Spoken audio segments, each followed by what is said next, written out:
these vast differences in wealth first emerged and why they persist.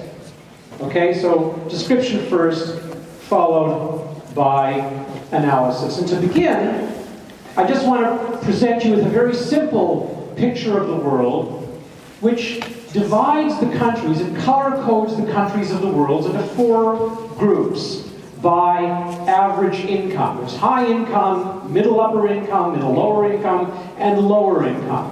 And this is based on the gross national product per capita in each country. That is to say, the total dollar value of goods and services produced in a country in a year, divided by the number of men, women, and children in that country.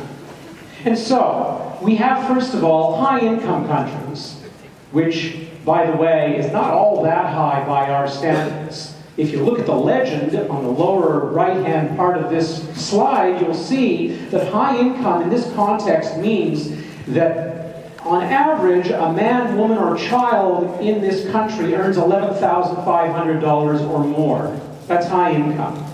Of course, the number is brought down because their babies don't work and they're included in the calculation of gross domestic product per capita. But in any event, the high-income countries are, oh, you know what, there's a little confusion on this because one of the squares has slipped. I'll correct this when I get back home. But those are the light-colored countries.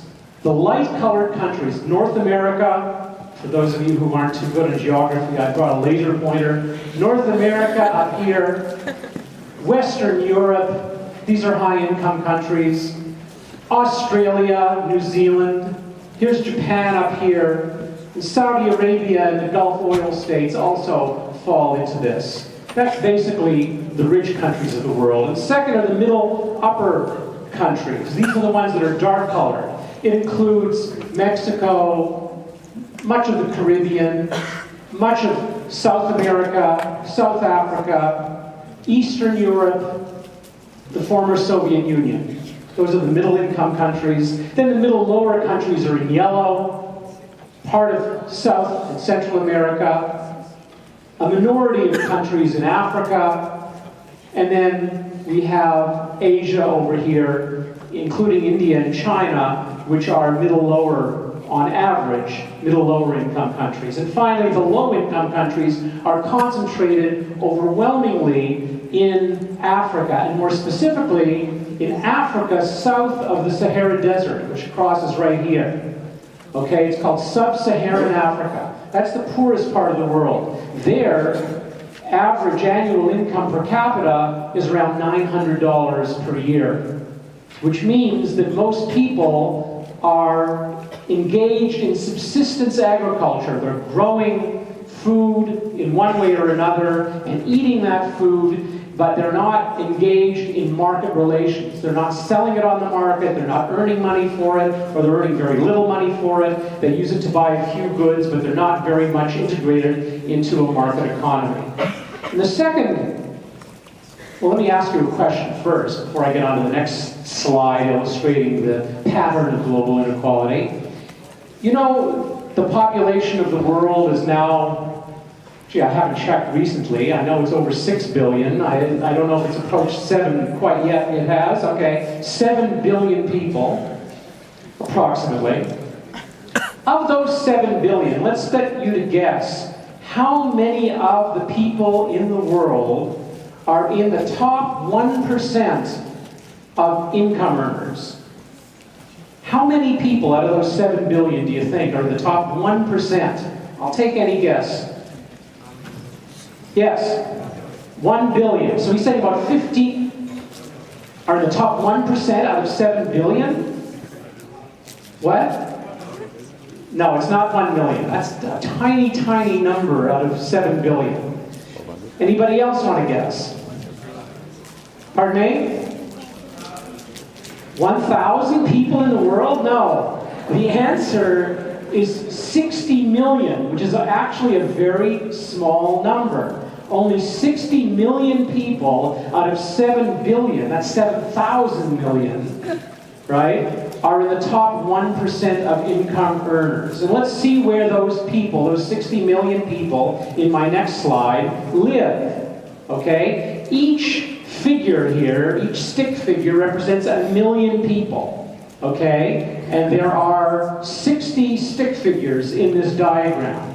And what we see is that 29 out of those 60 million people in the top 1% of income earners live in the United States. 4 million live in Germany, about 3 million each in France, Italy, and the UK, 2 million in Canada, South Korea, Japan, and Brazil each, and then about 7 million in other countries, the most important of which are listed below. Those 60 million people earn, after taxes, about $34,000 a year on average. Just think, when you graduate from university, you hope to get a job. It depends on whether you want to get a job immediately after you get your BA, or you want to go to professional school or graduate school or whatever. But many of you, when you start working, will earn at least $34,000. Most of you are going to be earning at least $34,000 a year. That's not high income. $75,000 is average income for a family in Ontario right now, in Canada, sorry, right now. $75,000 a year. $34,000 for one individual, that's not a lot of money. It's okay for a young person starting out. But here, the top 1% of income earners in the world earn $34,000 or more after taxes. And we see here how they're distributed. They're distributed almost exclusively in countries that appear in that top tier of countries in the preceding graph. Now, there's change over time, of course. This graph illustrates one aspect of the change that took place in income inequality in the world between 1975 and 2010. I've selected two regions, the poorest region and the richest region. The poorest region in red is sub-Saharan Africa, Africa below the Sahara Desert. And the blue region are the high-income industrialized countries that belong to this organization called OECD, the Organization of Economic Cooperation and Development. Okay, so those are the countries of Western Europe, Japan, Australia, North America, that's it. Now what we see here is that, looking just at sub-Saharan Africa on the left side of the graph, between 1975 and 2010, gross domestic product per capita fell 11.5%. And in that same period, looking at the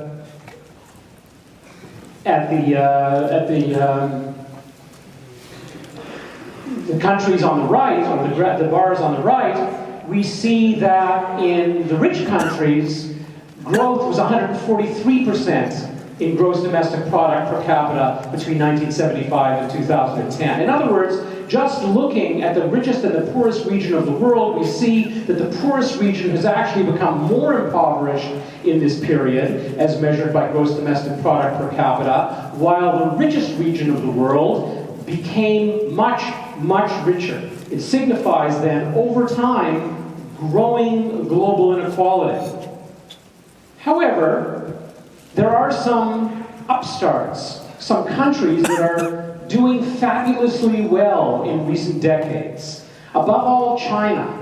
This graph shows you the growth in gross domestic product between 1969 and 2008. And the story is very simple. The Chinese economy grew more than 27 times in this period. Huge, fantastic growth, never before seen in the history of humanity. In comparison, the economy of Canada only grew about 3.5 times over this period. It a little more than tripled in size. So we see that despite this overall growing inequality between the richest and the poorest, there are some countries, like China, and to a lesser degree, India, Brazil, Russia, and a few others, that are moving up in the world. And, last graph for a minute, I want to emphasize that whether we think inequality is increasing or decreasing depends on what we're measuring, on how we're defining inequality. And here we have three different ways of looking at it, and depending upon which way we look at it, we wind up with different kinds of conclusions as to what's happening in the world. Let's look first at the bottom line of this graph. You'll remember our friend the Gini index, named after the Italian economist who developed it. It's a measure of inequality. It varies from 0 to 1. If the Gini index is 1, it indicates that that all of the income in a country is earned by just one person or one family in a year, and nobody earns anything else. That's one theoretical extreme.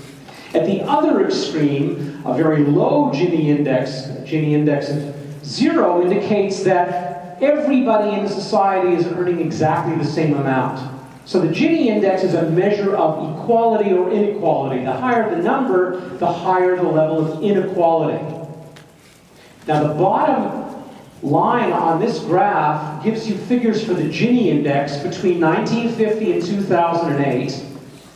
But what it does is it takes the average income of each country in the world, okay, and it asks how much inequality is there among the countries, and how does that change?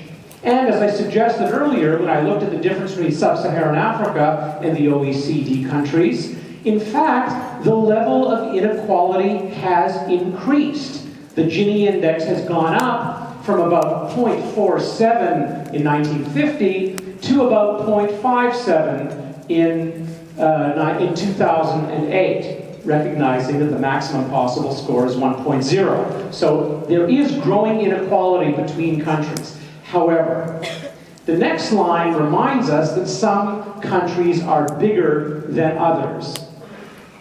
It seems somehow unfair in calculating the Gini index to let China equal Luxembourg in terms of its weight in our calculations, because Luxembourg has a tiny, tiny population, and China, of course, is a behemoth in terms of population. What we've done here in the second middle line of this graph is to weight the data for the population size of each country. In other words, we make China count a lot more in our calculations. India counts a lot more in our calculations than other countries do, which are much smaller. And when we weight for country size, we get exactly the opposite story. Inequality in the world, when we look at the country averages, but we let China count for its full population weight, and India and other large countries, we find that inequality is actually falling in the world over time, between 0.67 and about 0.57 over this period from the 50s to 2010. It's a different story.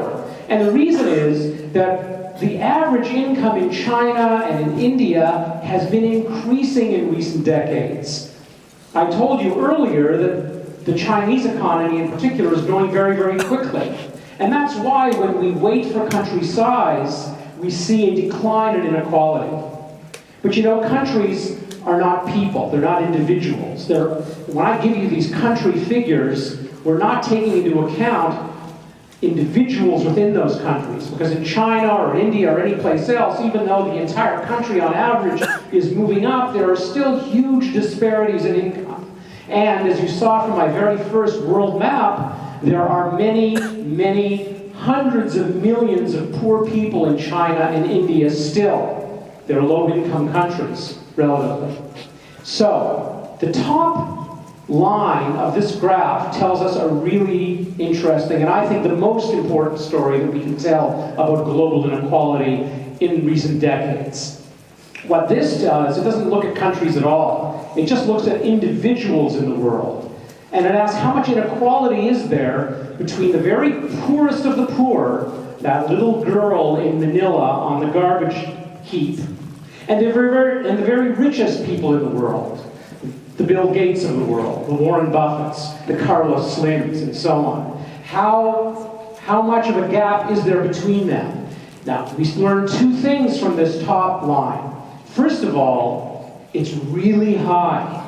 The Gini index is up around 0.75. That's enormous.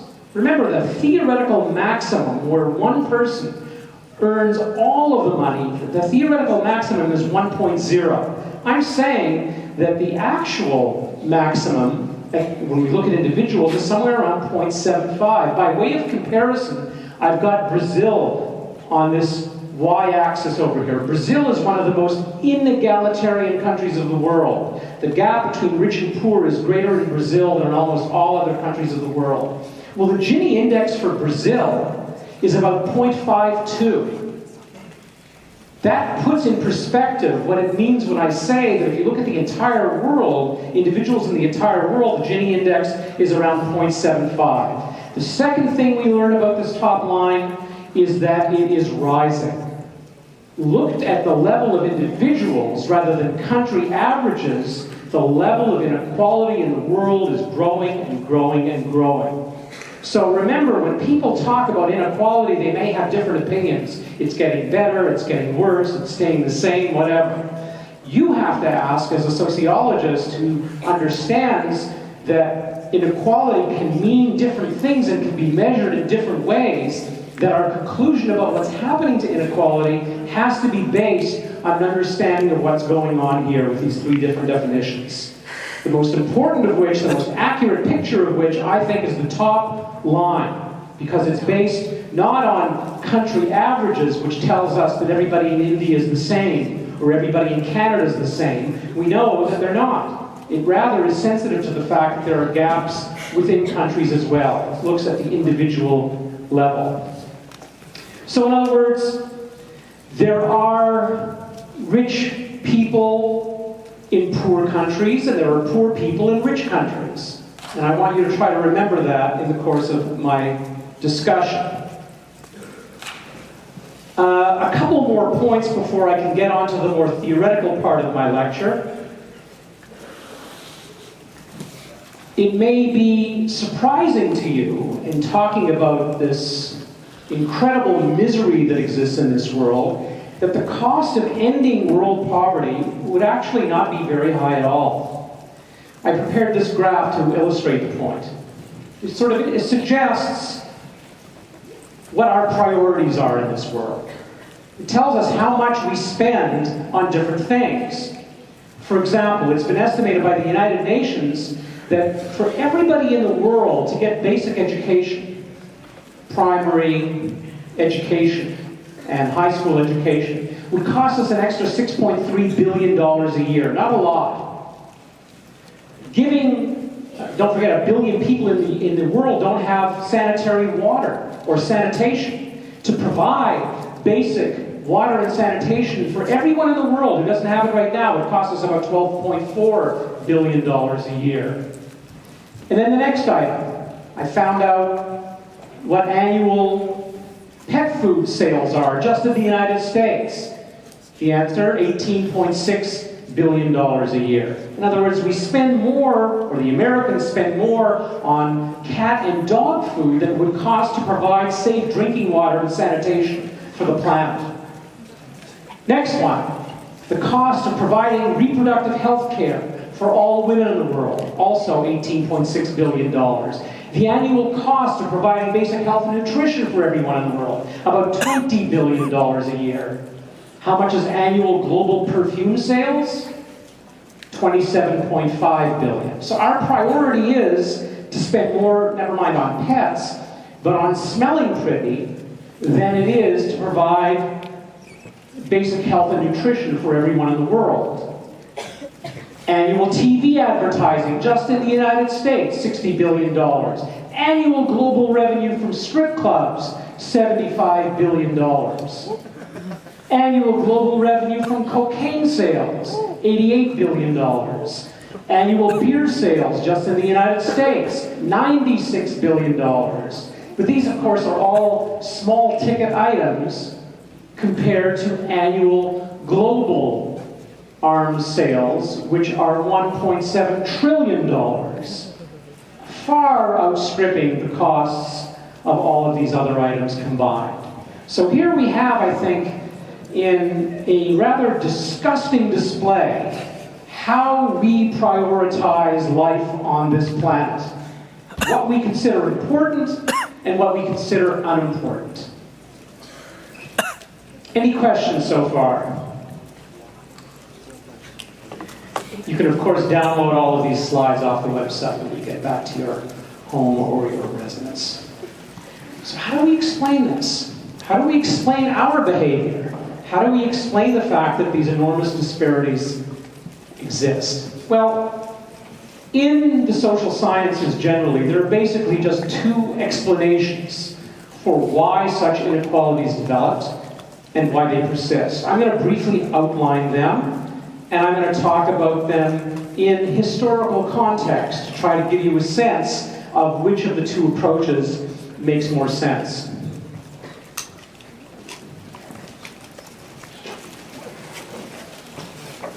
The first explanation of global inequality is often called modernization theory. There are different variants of modernization theory. It goes under different names. I'm oversimplifying here. You'll see when you read the appropriate chapter in New Society that there are several different variants of this, but modernization theory is the term I'm going to use to talk about this group of theories. And basically, what this theory claims is that, yes, there are poor societies and rich societies. And the reason that there are poor societies is that these countries lack sufficient capital to invest in Western-type agriculture and industry. And not only do they lack the capital necessary to develop modern agriculture and modern industry, but they also lack Western business techniques, such as in marketing or accounting and sales and finance. They don't have well-developed financial structures, ways of making loans, and so on. And so their productivity in agriculture, in manufacturing and services remains low. That is to say, for every hour of human effort, they produce very little agricultural manufacturing or service goods. And the profitability of firms or individuals in these countries, it also remains low. Not only that, but according to modernization theorists, in addition to lacking capital for investment, in addition to lacking the Western type knowledge about how to save money, how to finance, market, and so on, many of these poor countries lack stable Westernized governments. That's important, because if you're an investor, you don't want to put your money in a war-torn country, or a country that has the possibility of suffering from a coup d'etat in the next year or two, that is, from experiencing an overthrow of the government by some small group of military officers or somebody else. You don't want to invest in a country where there is an ethnic or racial group that wants to cut part of the country off and form another independent country. You want stability, because you recognize that if you're going to invest in a country that's war-torn or suffers the potential of experiencing a coup d'etat or an ethnic secessionist movement, you could lose your investment. You might not be able to produce in that mine or that factory and so on. So if you don't have a stable government, then it's not good for investment reasons, for investment. And finally, say modernization theorists, not only are the economic conditions and the political conditions in poor countries exactly what is not needed for economic growth, in addition, a lot of people, most people in poor countries lack what is sometimes called a Western mentality for innovation, for education, for high achievement, and even self-control in having children. It's a complaint of many economists who study underdevelopment that if you go look at poor countries, you find out that the birth rate is really high. And having a high birth rate is inimical to, works against having a strong economy, because there are so many dependents, so many children running around that money has to be invested in feeding them and so on. There aren't enough jobs for them later, and it's just an economic mess. The country can't get off the ground because people are having too many kids. So, from this modernization theory perspective, it follows that the best thing that rich countries can do to help their poor cousins in the less developed part of the world, the best thing that we can do is to transfer capital and our culture to the poor countries. We need to try to invest more in poor countries, and we need to transfer our knowledge and our cultural values. Then, if we're successful in doing that, the poor countries will be able to put a cap on population growth, stimulate stable governments and even the growth of democracy, invigorate agricultural production, industry, and so on. Now, some of this can be accomplished by governments simply giving foreign aid to the governments of poor countries. But most of it, modernization theorists tend to claim, will have to be accomplished by businesses in the West investing in poor countries. The conditions must be created to make that lucrative for Western businesses. That's the best thing that can happen for the poor countries, if Western businesses invest in the poor countries. Now that's one point of view. Critics of this point of view, I think I have a slide which summarizes it. Oh, I forgot something that I'll talk about later. We'll do this a little later. Critics of this point of view, of this modernization theory, argue that for 250 years approximately, the most powerful countries in the world have gone about systematically impoverishing the least powerful countries. And modernization theory simply ignores the ways in which the rich countries have gone about impoverishing the poor countries. And so, for example, the critics of modernization theory point out that if you look at the world around 1750, before the Industrial Revolution took place, you discover that China and India were the world's biggest industrial producers. Remember, we're talking about the pre-industrial era. Here we're talking about production, craft production. People using hand looms, for example, to weave cloth. People using oxen to plow the land. But in this period, 1750, before the Industrial Revolution, India and China were producing more manufactured goods than Europe, than North America. In fact, India and China together generated half of global production of finished goods. Clothes and other items are considered finished goods, right? They're not raw materials. They reached this level of output, these two countries, because first of all, they had very large populations. And secondly, because their output per capita, the amount they produced per person, was about the same as the amount produced per person in the 13 British colonies that later became the United States, or the same as in Europe. I'm actually not being accurate. They had output per capita that was comparable to Europe, but was double that of the 13 colonies that became the United States. So in other words, an hour of work in China or India in 1750 resulted in about twice as much product, whatever product we're talking about, as an hour of work did in the 13 colonies that became the United States. And it resulted in about the same amount of product that an hour of labor did in Western Europe. So China and India were big economic powers in 1750. And then we'll move ahead to 1913, the eve of World War I.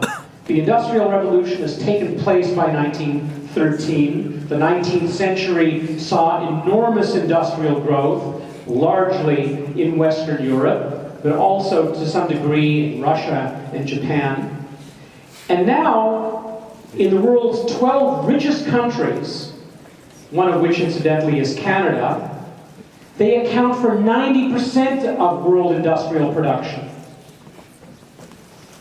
The world's 12 richest countries have now